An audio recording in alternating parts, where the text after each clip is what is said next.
Improvement science is getting better at getting better. With Schools That Lead, I'm learning how to approach problems differently. Used to, if a teacher came to me with a problem or if a student had a problem, I would quickly jump to try to figure out the solution.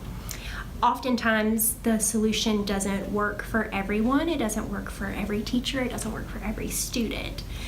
Schools That Lead has really helped me to narrow my focus and identify exactly what that problem is, taking small, measurable steps to see if we're making progress, and if we are, we really think through 3 powerful questions. Is it working? For whom? And under what circumstances? That oftentimes we were jumping to solutions, possibly even programs to try to help fix the problem, whereas with Schools That Lead, we're really trying to pause, really understand what it is that we're trying to figure out, and taking small steps to determine its effectiveness. I think the most important thing that we are learning is being involved in a principal's cohort.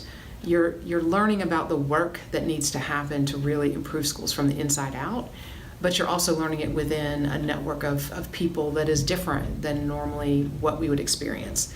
I have opportunities to talk with people at other levels and throughout the state, and it gives you just a different perspective on the learning that you're doing.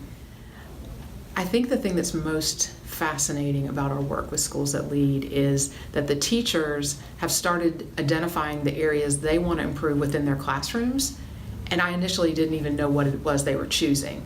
So they were truly empowered to really understand what does the improvement process look like from the people who are closest to doing the work with the children.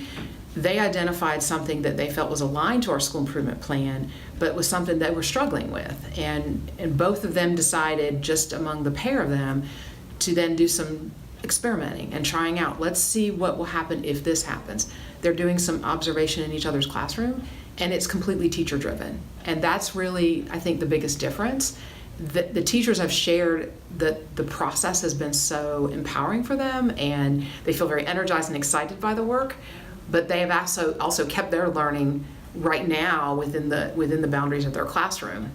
So that's just a very different experience. Most of our school improvement work is, we have our goals, and it sometimes feels somewhat outside in, because there are certain, criteria that we have to have in a school improvement plan, and there are certain standard goals and metrics we use.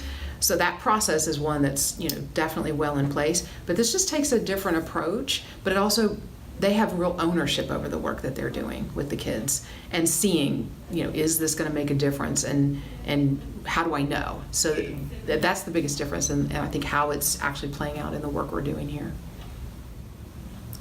As a cohort, we're also really slowing down this process to deepen our learning, and that is hard for all of us. We want to do something, we want to put action step in place, and we want to try a strategy, we want to see if it works.